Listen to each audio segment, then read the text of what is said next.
केंद्रीय बजट में हिमाचल प्रदेश के लिए 11,806 करोड़ रुपए का प्रावधान किया गया है और देश के मिडिल क्लास के लिए इस बार का बजट किसी वरदान से कम नहीं है। बजट में विकसित भारत 2047 का रोड मैप देश के सामने केंद्र सरकार ने रखा है। ये बात केंद्रीय रेल और खाद्य प्रसंस्करण उद्योग राज्य मंत्री रवनीत सिंह बिट्टू ने शिमला में पत्रकार वार्ता के दौरान कही। रवनीत सिंह बिट्टू ने कहा कि केंद्रीय बजट में हर वर्ग का खासा ध्यान रखा गया है। बिट्टू ने कहा कि 23 फरवरी तक देश के हर राज्य में केंद्रीय बजट की बारीकियों और राज्यों को होने वाले फायदों को लेकर जानकारी साझा की जा रही है। इसी कड़ी में वे आज शिमला पहुंचे हैं, जहां प्रबुद्ध लोगों की संगोष्ठी और मीडिया के माध्यम से बजट के बारे में बताया जा रहा है। बजट में पीएम गरीब कल्याण अन्न योजना 2025-26 में 100 करोड़ रुपए का बजट रखा गया है, जो 2014 में 70 करोड़ रुपए था। इसी तरह पीएम आवास योजना के लिए 78,000 करोड़ रुपए का बजट है, जिससे 3,45,00,000 लोगों के मकान बनाए जाएंगे। जल जीवन मिशन के तहत 15 करोड़ 42 लाख नए नल लगाए जाएंगे, जिसके लिए 67,000 करोड़ रुपए के बजट का प्रावधान किया गया है। 11 राज्यों और केंद्र शासित प्रदेशों में 100% नल घर में लग जाएंगे, जिसका हिमाचल को भी फायदा होने वाला है। 373 करोड़ रुपए का बजट तय बाजारी के लिए रखा गया है, जिसमें 68 लाख तय बाजारी को फायदा होगा। मैं गरीब कल्याण से शुरू करूंगा। आज आप देखते हैं बहुत बड़ा एक ये तकरीबन जो वेलफेयर ऑनलाइन प्लेटफॉर्म वर्कर्स हैं, आप कॉल करते हैं, 1 मिनट में वो चीज़ आपके पास पहुंच जाती है। वो अलग मैं कंपनीज के नाम तो नहीं लूँगा, लेकिन बहुत ऐसी चीज़ें हैं जो आज आपको पहले दुकानों पे जाके लेनी पड़ती थी, लेकिन आज आप एक कॉल करो तो विद इन मिनट्स वो आपके पास चीज़ें पहुंच जाती हैं। उसके लिए registration of 1 crore gig workers e श्रम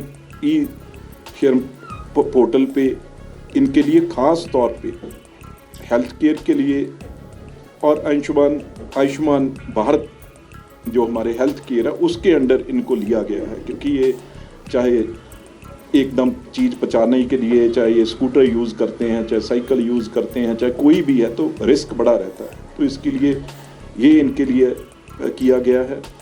तो ख़ास तौर पे हमारे जो अनऑर्गेनाइज्ड वर्कर्स हैं, तकरीबन 30.6 करोड़ उनकी गिनती है। तो उन्होंने भी जो तकरीबन जिन्होंने 60 साल की जिनकी उम्र हो गई, चाहे वो किसी भी ऑर्गेनाइज सेक्टर में काम कर रहे हैं, उनके लिए 60 साल के बाद 3,000 रुपीज़ उनकी जो पेंशन है वो होगी।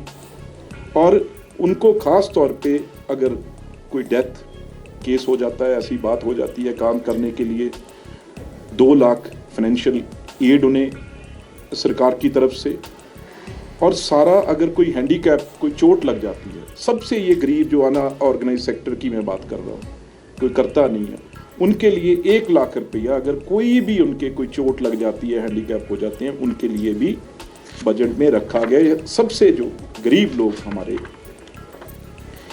इसी तरीके से अगर मैं बात करूं, प्रधानमंत्री गरीब कल्याण अन्न योजना, इसका बजट तकरीबन, अगर मैं पहले की बात करूं तो तकरीबन 2014 में 17 करोड़ बजट था इसका। तो आज इसका 100 करोड़ रुपया जो बजट किया गया है। आगे मैं प्रधानमंत्री आवास योजना उसकी बात करना चाहता हूँ। तकरीबन उसका 78,126 करोड़ बजट है गरीब लोगों के लिए आवास योजना में, जिसके तकरीबन 3 करोड़ 45 हजार लोग हैं जो इसका, जिनको फायदा होने जा रहा है, उनको घर मिलेंगे। शिक्षा और खेल की तरफ केंद्र का फोकस बढ़ा है। 2014 में देश में 16 आईआईटी थी, जो अब 23 हो गई हैं। इसी तरह 7 एम्स से बढ़कर 20 एम्स और 13 से 21 आईआईएम बन गए हैं। उन्होंने कहा कि रोजगार की अगर बात करें तो 2014 में केवल 350 स्टार्टअप थे, जो अब बढ़कर 1,60,000 स्टार्टअप बन चुके हैं। केंद्रीय बजट में इस बार 100 जिला जिनमें कम फसलों का उत्पादन होता है उन्हें केंद्र सरकार विकसित करेगी। उन्होंने कहा कि हिमाचल प्रदेश सरकार को भी इसमें प्रयास करना चाहिए। योजना से देश के 1,70,00,000 से अधिक किसानों को फायदा होगा। बिट्टू ने बताया कि 2014 में 2.5 लाख टैक्स स्लैब में छूट मिलती थी, जो अब बढ़ाकर केंद्र सरकार ने 12 लाख कर दी है, जिसका देश और प्रदेश के कर्मचारियों को खासा फायदा मिलेगा। उन्होंने कहा कि 2014 में 108 करोड़ रुपए रेलवे का बजट था, जिसे बढ़ाकर 2,716 करोड़ रुपए किया गया है, जिसमें 4 अमृत स्टेशन बनाए जाएंगे। उन्होंने कहा कि हिमाचल प्रदेश में रेलवे विस्तार का काम बड़ी तेजी से चल रहा है, लेकिन हिमाचल की वर्तमान सरकार अपना हिस्सा इन प्रोजेक्ट्स के लिए नहीं दे रही। क्योंकि कई गल की है, मैं ये भी सारे मैं दस दिना ਜਿਹੜੇ ਕੰਮ ਚੱਲ ਰਹੇ ਆ। ਇੱਕ ਪਨੋਪਲੀ ਬਿਲਾਸਪੁਰ ਬੇਰੀ ਜਿਹੜਾ 63 ਕਿਲੋਮੀਟਰ ਦਾ ਜਿਹੜਾ ਚੱਲ ਰਿਹਾ, ਇਹ ਕਾਸਟ ਸ਼ੇਅਰਿੰਗ ਤੇ ਸੀ। ਇਹ ਕੀਤੇ ਸਾਰੇ ਇਹਨਾਂ ਦੇ ਵੇਲੇ ਦੇ ਹੋਏ ਆ।